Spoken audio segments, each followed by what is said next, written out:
San Diego Mission Bay. Today was a charter dive with Marissa Charters.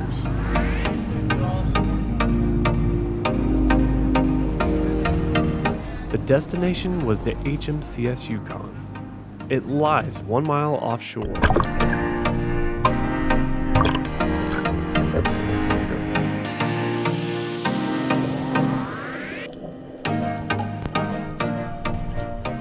The HMCS Yukon lies beneath the surface at 100 feet. It is 366 feet long, 40 feet wide, with 6 decks and over 100 compartments. The top starts at 60 feet, and I averaged around 80 feet the whole dive. The Yukon was sank on July 15, 2000 to become an artificial reef in San Diego. It was thoroughly cleaned, and the plan was to sink it with explosives. The night before it was going to be sunk, the waves caught the ship on its side and started rolling it. Access holes cut into the decks just above the waterline started filling with water, and the Yukon sank, landing on her port side.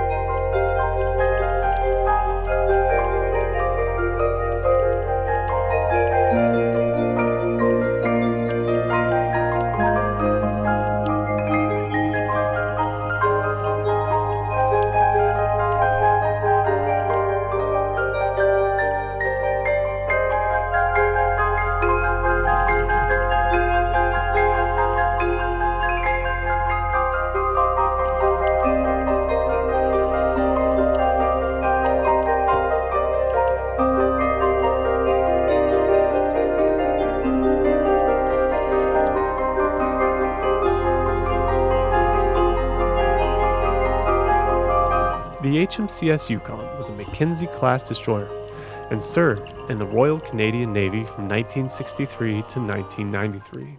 It served in the Pacific, carrying out exercises with units of Australia, New Zealand, United States, and Japanese navies. Now it sits and is one of America's newest underwater playhouses.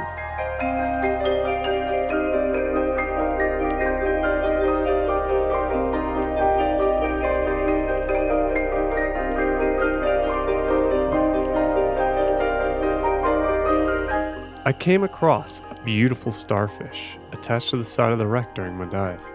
I was shocked at its size.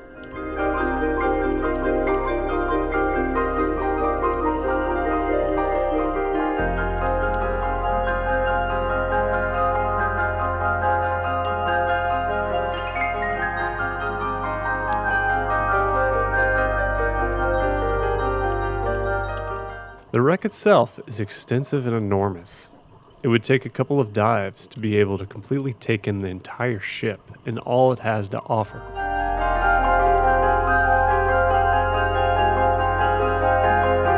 All of the access holes were cut to make diving in and out of the ship easier and to make it safer. With the waves and currents, sometimes fish and divers will be sucked into the holes or blown away from them because the amount of water forcing its way through such a small space. The easiest thing to do is to go with the flow and stay calm.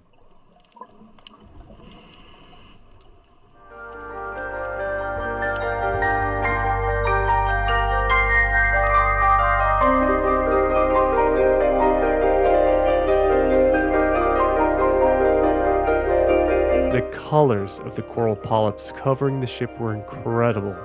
I have never seen them so spread out over an underwater structure like this. They coated everything and made it look like another world. There were bright pink, orange, yellow, and red polyps, making the landscape look so much better.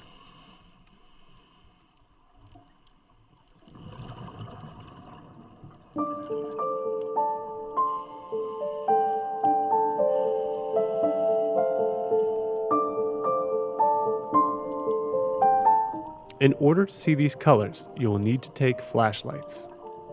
When underwater at a certain depth, all of the colors start to turn blue, purple, and green. This occurs more drastically around the 60-foot mark. This happens because the sunlight can only penetrate so far through the water and particles floating in the water.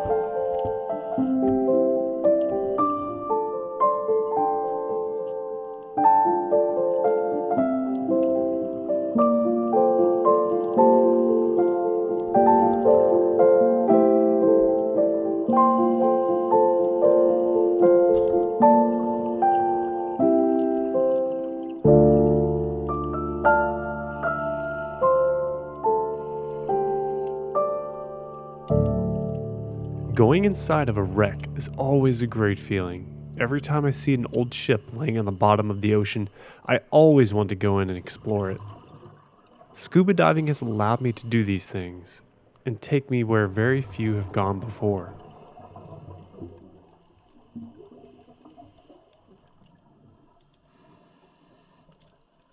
Today was one of the best days in 6 months to go diving on the Yukon from what all of the other divers said.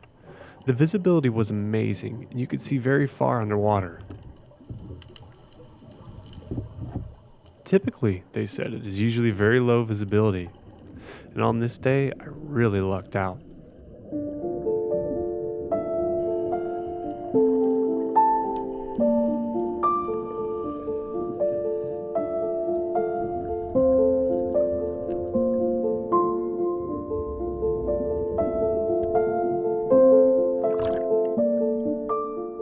The water temperature was chilly, but with the right equipment and gear, you can stay warm and comfortable. Most divers had on dry suits for this dive. I was diving in a 6mm wetsuit and was fine. I would suggest anyone who is not a fan of the cold to try out a semi-dry suit for doing cold water dives.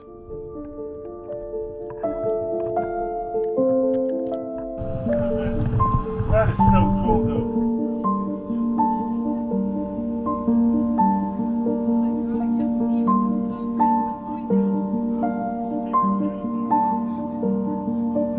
The next dive site was only a 5 to 10 minute ride away.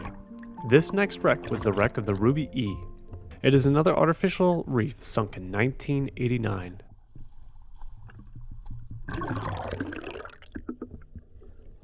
The ship itself was built in 1934 and saw its first service as a U.S. Coast Guard cutter under the name Cyan. Later, she turned into a salvage vessel and her name changed to the Ruby E. After time, the vessel lost its use again and was turned into a fishing vessel. When the Ruby E no longer was used for fishing, it ironically was used as a drug runner. Eventually, the U.S. Coast Guard confiscated her with the drugs and sold the empty ship at an auction.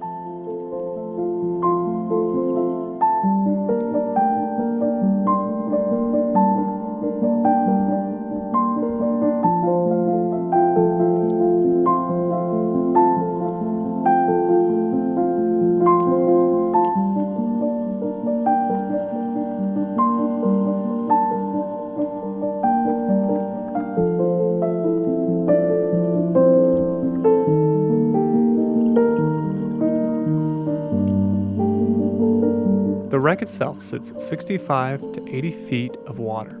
The ship is 166 feet in length. When she was being sunk, everything went as planned, unlike the Yukon. She sank perfectly upright and created a grand artificial reef.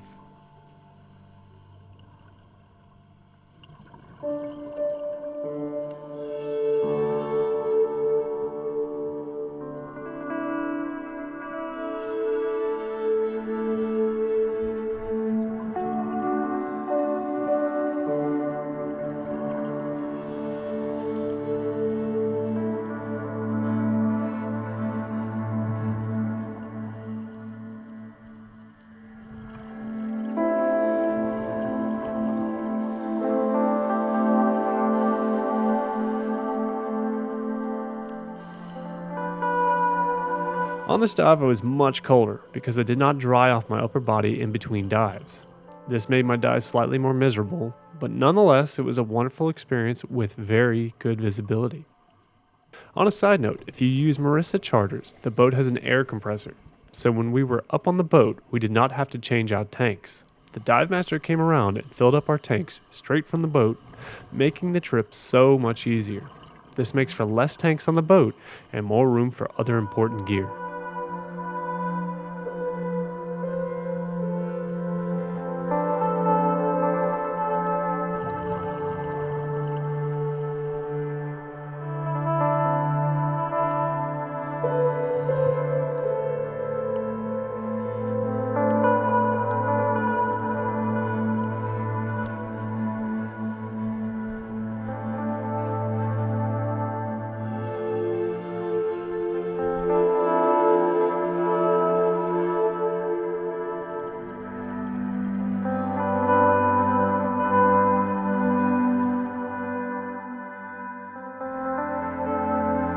I could not believe the beautiful scenes I came across swimming past the sides of the wreck.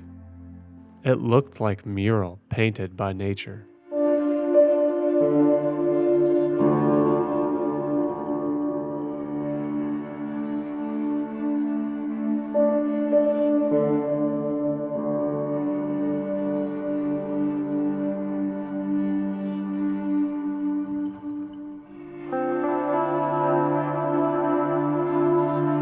The colors on this wreck were so much more vibrant than the other. I believe it's because the coral polyps had 10 more years to grow.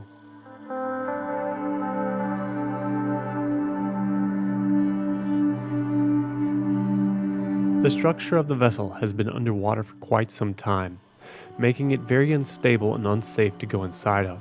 With a powerful enough light, you will be able to shine it through the different openings, revealing what's inside.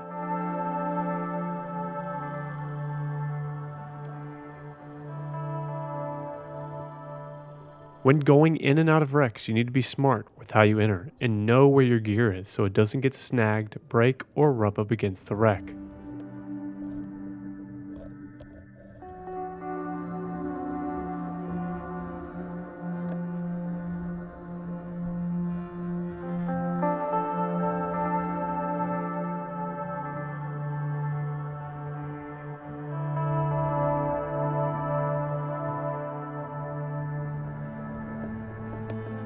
The trip was another amazing experience for me, and I'm glad I got to do it.